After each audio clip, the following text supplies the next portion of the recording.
Okay, that's all I'm going to say, because we've talked about focusing, having a focus, a direction in our life based on love, coming to know ourselves as loved so that we can love other people. And then how to make a choice, the importance of choosing. Sometimes people tell me their story and then I look at them and I say a terrible thing. I say to them, so what? Because that is really an important question. I don't mean it, oh, so what? It's like, so what? Now what? Well, now what are you going to do? Because it has to do with the choices we make. So your friends don't like you, so what? What does that mean? How do you want to respond to that? So choices are important. Okay, that's what I think right now. Now what do you think?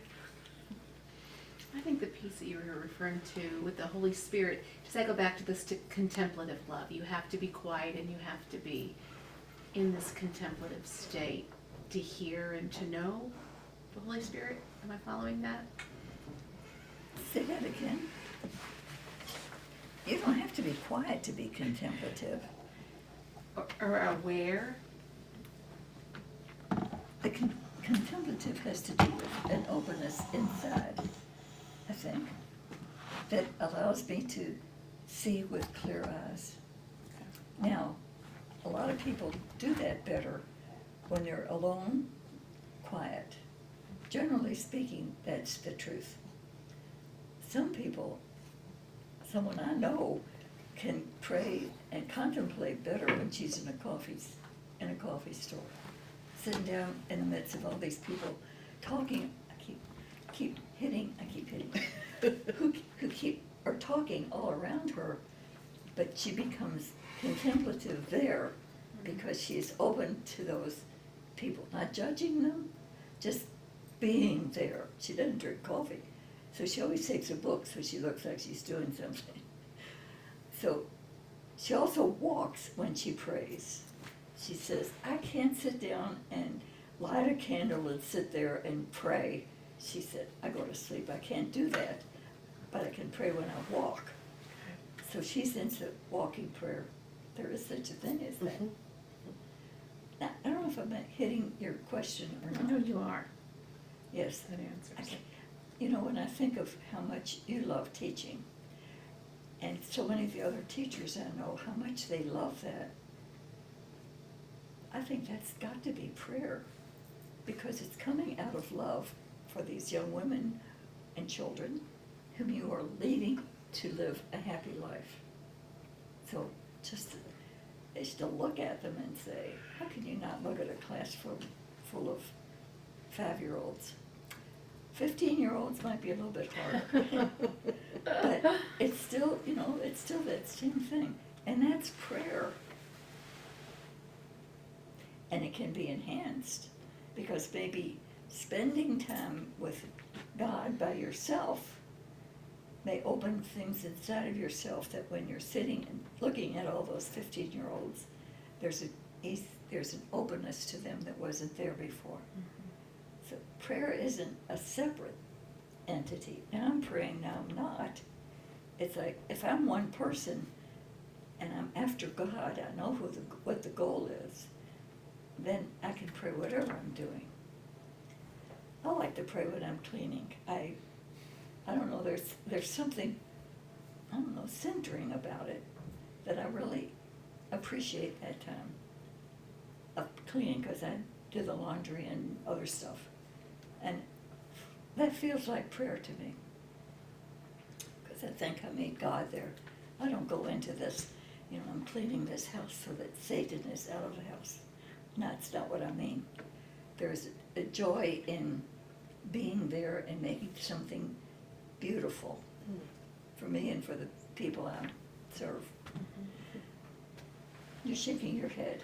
Well, no, I'm just agreeing with you. Yeah, I mean, the thing that I keep coming back to with Angela, you started with, was her experience of knowing that she was loved, so much so that she, referred to God, to Jesus, as lover of us all. And, you know, often what I'm aware of is that in our day and time, and probably in Angela's too, it's really hard for people to have not just a head knowledge, but an experience of knowing that no matter what, you are still loved. That it's just so hard for people to believe that. Yes.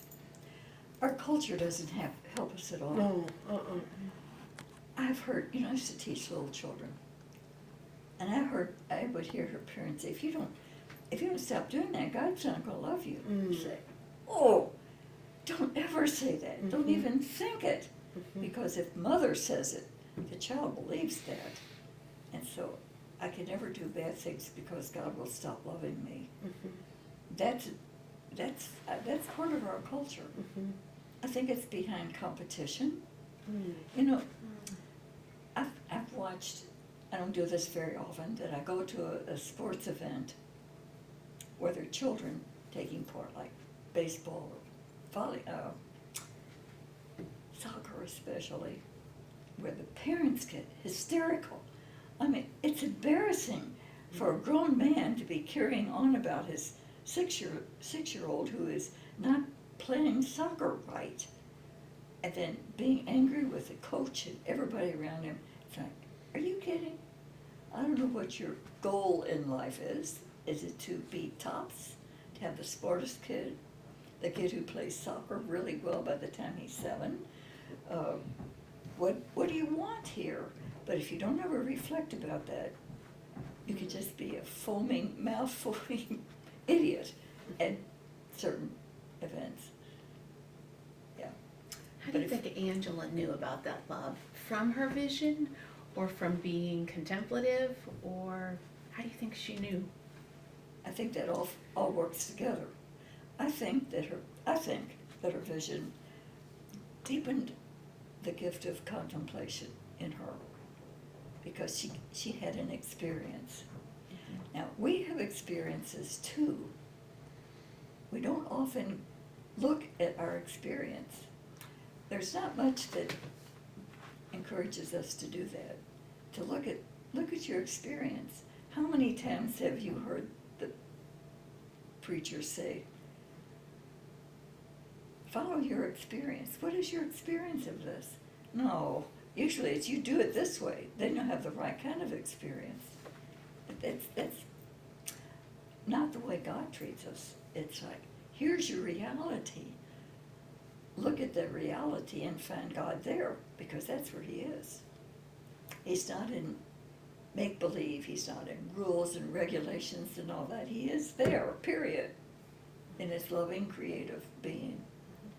So if I pay attention to my life, I just may end up being a contemplative, because things happen in your daily life. The other day, I was at Panera's getting breakfast, and so I had ordered coffee and a sweet roll. And I couldn't take my eyes off the young woman who was waiting on me. It was like she looked mad, is what she looked. And I thought, she was such a pretty girl. It was like, what I wanted to say to her, honey, what's going on? But it wasn't any of my business. So I thought, I wonder if I can make her smile. She had this ball cap on, and it was full of pins, like the kind that you had a derby and you stick them. Okay, she had all kinds on her hat. And I said, I just love your hat. It was orange, and she just lit up her face with all these funny little things on it. I said, I like your hat. What are all those little pins on there? Her face relaxed and she smiled. It was like, phew, there's a happy spirit in there somewhere. Something was interfering with that.